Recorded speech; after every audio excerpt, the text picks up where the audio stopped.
Tiniyak ng National Food Authority Northern Samar na hindi magkukulang ang supply ng bigas sa lalawigan sa pagdating ng kalamidad. Ang balitang yan mula sa probinsya, ihahatid ni Jane Galit Bantayan.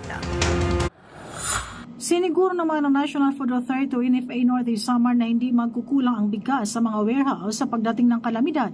Ayon kay NFA Information Officer Jovian Grimio, sapat ang stock ng bigas at ongoing ang paggigiling ng palay ng NFA bilang paghahanda sa pagdating ng kalamidad. Patuloy pa rin ang procurement ng palay sa mga local farmers dito sa lalawigan ng Northern Samar.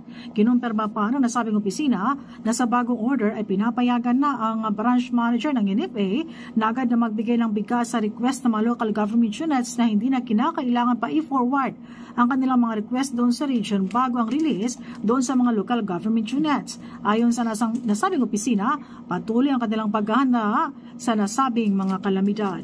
Mula sa MBC Network News, RH34 Jane Galit Bantayan, una sa Pilipinas, una sa Pilipino.